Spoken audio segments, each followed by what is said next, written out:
Punjabi radio USA ਪੇਸ਼ ਕਰਦਾ ਹੈ ਅੱਜ ਦਾ ਦਿਨ ਸਿੱਖ ਇਤਿਹਾਸ ਵਿੱਚ।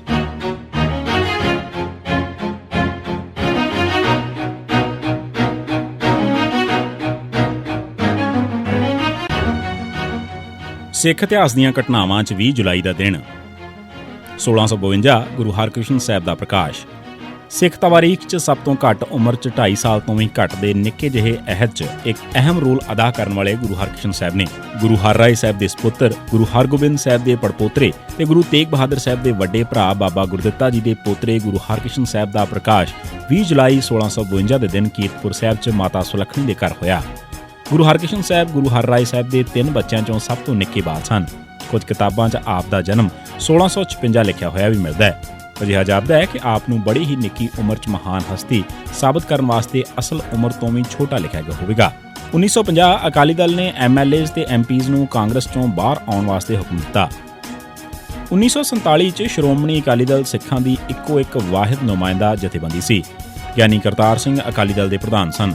ਸਵਰਨ ਸਿੰਘ, ਉਜਲ ਸਿੰਘ, ਊਧਮ ਸਿੰਘ ਨਾਗੋਕੇ, ਈਸ਼ਰ ਸਿੰਘ ਮਝੈਲ, ਫੇਰੂਮਾਨ ਵਗੈਰਾ ਹੋਰ ਮੌਕਾ ਪ੍ਰਸਤਾਂ ਵਾਂਗ ਅਕਾਲੀ ਦਲ ਛੱਡ ਕੇ ਕਾਂਗਰਸ 'ਚ ਜਾ ਕੇ ਅਹੁਦਿਆਂ ਦਾ ਇੰਤਜ਼ਾਰ ਕਰ ਰਹੇ ਸਨ ਜਾਂ ਹਾਸਲ ਕਰ ਚੁੱਕੇ ਸਨ।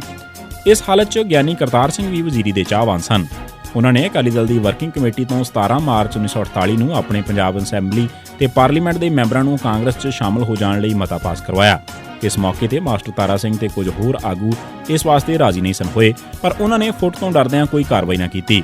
ਇਸ ਮੀਟਿੰਗ 'ਚ ਬਲਦੇਵ ਸਿੰਘ, ਈਸ਼ਰ ਸਿੰਘ ਮਝੈਲ, ਊਧਮ ਸਿੰਘ ਨਾਗੋਕੇ, ਬਾਬਾ ਬਚਿੱਤਰ ਸਿੰਘ ਹਾਜ਼ਰ ਸਨ। ਹਾਲਾਂਕਿ ਇਹਨਾਂ ਦਿਨਾਂ 'ਚ ਗਿਆਨੀ ਕਰਤਾਰ ਸਿੰਘ ਨੇ ਇੱਕ ਪ੍ਰੈਸ ਕਾਨਫਰੰਸ 'ਚ ਇਹ ਵੀ ਕਿਹਾ ਕਿ ਅਕਾਲੀ ਦਲ ਵੱਖਰੀ ਹੋਂਦ ਕਾਇਮ ਰੱਖੇਗਾ। ਅਕਾਲੀ ਦਲ ਨੇ ਆਪਣੇ MLAs ਨੂੰ ਕਾਂਗਰਸ 'ਚ ਭੇਜ ਤਾਂ ਦਿੱਤਾ ਹੈ, ਪਰ ਫਿਰਕੂ ਲੋਕਾਂ ਦੀ ਸੋਚ ਅਜੇ ਉਵੇਂ ਦੀ ਉਵੇਂ ਹੀ ਸੀ। ਇਸ ਦਾ ਪਤਾ ਗੁਰਬਚਨ ਸਿੰਘ ਬਾਜਵਾ ਤੇ ਜਗਜੀਤ ਸਿੰਘ ਮਾਨ MLAs ਦੀਆਂ ਅਸੈਂਬਲੀ ਤਕਰੀਰਾਂ ਤੇ ਊਧਮ ਸਿੰਘ ਨਾਗੋਕੇ ਦੇ ਬਿਆਨਾਂ ਤੋਂ ਲੱਗਦਾ ਹੈ। ਸਰਕਾਰ ਵੱਲੋਂ ਸਿੱਖਾਂ ਨਾਲ ਹਰ ਪਾਸਿਓਂ ਹੋ ਰਹੀਆਂ ਜ਼ਿਆਦਤੀਆਂ ਨੂੰ ਸਾਹਮਣੇ ਰੱਖ ਕੇ ਸ਼੍ਰੋਮਣੀ ਅਕਾਲੀ ਦਲ ਦੀ ਵਰਕਿੰਗ ਕਮੇਟੀ ਨੇ 20 ਜੁਲਾਈ 1950 ਨੂੰ 3 ਦੇ ਮੁਕਾਬਲੇ 10 ਵੋਟਾਂ ਨਾਲ ਅਕਾਲੀ ਦਲ MLAs ਤੇ MPs ਤੋਂ ਮੰਗ ਕੀਤੀ ਕਿ ਉਹ ਕਾਂਗਰਸ ਪਾਰਟੀ ਤੋਂ ਬਾਹਰ ਆ ਜਾਣ।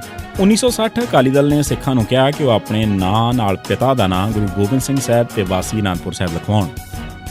19 ਜੁਲਾਈ ਨੂੰ ਜਾਰੀ ਕੀਤੇ ਗਏ ਆਰਡੀਨੈਂਸ ਨੇ ਸਿੱਖਾਂ 'ਚ ਬੜਾ ਰੋਸ ਪੈਦਾ ਕੀਤਾ। ਭਾਵੇਂ ਇਸ ਆਰਡੀਨੈਂਸ ਦਾ ਮਤਲਬ ਸਿੱਖਾਂ 'ਚ ਡਰ ਪੈਦਾ ਕਰਨਾ ਸੀ, ਪਰ ਇਸ ਨਾਲ ਇਸ ਗੱਲ ਦੀ ਹੈਰਾਨੀ ਵੀ ਹੁੰਦੀ ਸੀ ਕਿ ਇੱਕ ਪਾਸੇ ਤਾਂ ਸਰਕਾਰ ਆਖਦੀ ਸੀ ਕਿ ਅਕਾਲੀ ਦਲ ਮੋਰਚਾ ਆਖਰੀ ਸਾਹਾਂ ਤੇ ਹੋਇਆ ਹੈ, ਪਰ ਦੂਸਰੇ ਪਾਸੇ ਇਹੋ ਜਿਹਾ ਸਖਤੀ, ਡਰ ਤੇ ਤਸ਼ੱਦਦ ਪੈਦਾ ਕਰਨ ਵਾਲਾ ਆਰਡੀਨੈਂਸ ਜਾਰੀ ਕਰ ਰਹੀ ਸੀ। ਇਸ ਤੋਂ ਸਾਫ਼ ਲੱਗਦਾ ਸੀ ਕਿ ਸਰਕਾਰ ਨੂੰ ਹੱਥਾਂ ਪੈਰਾਂ ਦੀ ਪਈ ਹੋਈ ਸੀ। ਅਕਾਲੀ ਆਗੂਆਂ ਨੇ ਸਰਕਾਰ ਦੇ ਇਸ ਆਰਡੀਨੈਂਸ ਦੇ ਜਵਾਬ 'ਚ ਐਲਾਨ ਕੀਤਾ ਕਿ ਇਹੋ ਜਿਹੇ ਧੱਕੇ ਨਾਲ ਸਿੱਖ ਵਧੇਰੇ ਭੜਕਣਗੇ। 20 ਜੁਲਾਈ ਨੂੰ ਸ਼੍ਰੋਮਣੀ ਅਕਾਲੀ ਦਲ ਨੇ ਐਲਾਨ ਕੀਤਾ ਕਿ ਇਸ ਆਰਡੀਨੈਂਸ ਦਾ ਮਤਲਬ ਸਿੱਖਾਂ 'ਚ ਅਕਾਲੀ ਮੋਰਚੇ ਤੋਂ ਅਲਹਿਦਗੀ ਪੈਦਾ ਕਰਨ ਵਾਸਤੇ ਡਰ ਭਰਨਾ ਹੈ। ਇਸ ਕਰਕੇ ਗ੍ਰਿਫਤਾਰ ਹੋਣ ਵਾਲੇ ਸਾਰੇ ਅਕਾਲੀ ਵਰਕਰ ਆਪਣੇ ਪਿਤਾ ਦਾ ਨਾਂ ਗੁਰੂ ਗੋਬਿੰਦ ਸਿੰਘ ਸਾਹਿਬ ਤੇ ਮਾਤਾ ਦਾ ਨਾਂ ਸਾਹਿਬ ਕੌਰ ਤੇ ਵਾਸੀ ਅਨੰਦਪੁਰ ਸਾਹਿਬ ਲਿਖਾਉਣ, ਕਿਉਂਕਿ ਸਿੱਖ ਧਰਮ ਦੇ ਅਸੂਲਾਂ ਮੁਤਾਬਕ ਖੰਡੇ ਦੀ ਪਹੁਲ ਲੈਣ ਵਾਲਾ ਹਰ ਸਿੱਖ ਇਖਲਾਕੀ ਤੌਰ ਤੇ ਗੁਰੂ ਗੋਬਿੰਦ ਸਿੰਘ ਸਾਹਿਬ ਦਾ ਪੁੱਤਰ ਤੇ ਵਾਸੀ ਅਨੰਦਪੁਰ ਸਾਹਿਬ ਬਣ ਜਾਂਦਾ ਹੈ। ਇੰਜ ਸ਼੍ਰੋਮਣੀ ਅਕਾਲੀ ਦਲ ਦਾ ਇਹ ਐਲਾਨ ਕੈਰੋਂ ਦੇ ਆਰਡੀਨੈਂਸ ਨੂੰ ਬੁਰੀ ਤਰ੍ਹਾਂ ਫੇਲ ਕਰਨ 'ਚ ਕਾਮਯਾਬ ਹੋਇਆ। ਅਕਾਲੀ ਦਲ ਦੇ ਇਸ ਐਲਾਨ ਨਾਲ ਸਰਕਾਰ ਮੁਸੀਬਤ 'ਚ ਫਸ ਗਈ, ਕਿਉਂਕਿ ਜੇ ਸਰਕਾਰ ਕਿਸੇ ਸਿੱਖ ਨੂੰ ਇਸ ਕਰਕੇ ਸਜ਼ਾ ਦੇਵੇ ਕਿ ਉਸਨੇ ਆਪਣੇ ਪਿਤਾ ਦਾ ਨਾਂ ਗੁਰੂ ਗੋਬਿੰਦ ਸਿੰਘ ਸਾਹਿਬ ਤੇ ਘਰ ਦਾ ਪਤਾ ਅਨੰਦਪੁਰ ਸਾਹਿਬ ਦੱਸਿਆ ਤਾਂ ਸਿੱਧਾ ਸਿੱਖ ਧਰਮ 'ਚ ਦਾਖਲ ਹੋਣਾ ਸੀ। ਇਸੇ ਦਿਨ ਸ਼੍ਰੋਮਣੀ ਅਕਾਲੀ ਦਲ ਨੇ ਸੰਗਤਾਂ ਨੂੰ ਅਪੀਲ ਕੀਤੀ ਕਿ ਮੋਰਚੇ ਦੀ ਮਦਦ ਵਾਸਤੇ ਹਰ ਸਿੱਖ 5-5 ਪੈਸੇ ਮੋਰਚਾ ਫੰਡ ਵੀ ਦੇਵੇ। 20 ਜੁਲਾਈ 1987 ਦੇ ਦਿਨ ਪੰਜਾਬ ਪੁਲਿਸ ਨੇ ਬਲਵੀਰ ਸਿੰਘ ਪੁੱਤਰ ਪਿਆਰਾ ਸਿੰਘ ਵਾਸੀ ਜੋਸ਼ਮੋਰ ਅੰਮ੍ਰਿਤਸਰ ਨੂੰ ਨਕਲੀ ਮੁਕਾਬਲੇ 'ਚ ਸ਼ਹੀਦ ਕੀਤਾ।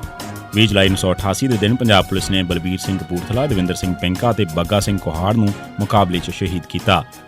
20 ਜੁਲਾਈ 1992 ਦੇ ਦਿਨ ਪੁਲਿਸ ਨੇ ਸੁਖਮੰਦਰ ਸਿੰਘ ਪੁੱਤਰ ਮੇਜਰ ਸਿੰਘ ਵਾਸੀ ਡੱਲਾ ਜ਼ਿਲ੍ਹਾ ਲੁਧਿਆਣਾ, ਸੁਖਰਾਜ ਸਿੰਘ ਕੁਲਾਰਾ, ਅਵਤਾਰ ਸਿੰਘ ਤਾਰੀ ਮਾਜਰੀ, ਸੁਖਚੈਨ ਸਿੰਘ, ਬਲਜੀਤ ਸੁਖਰਾਮ ਸਿੰਘ ਤੇ 3 ਹੋਰ ਸਿੱਖਾਂ ਨੂੰ ਇੱਕ ਨਕਲੀ ਮੁਕਾਬਲੇ 'ਚ ਸ਼ਹੀਦ ਕੀਤਾ।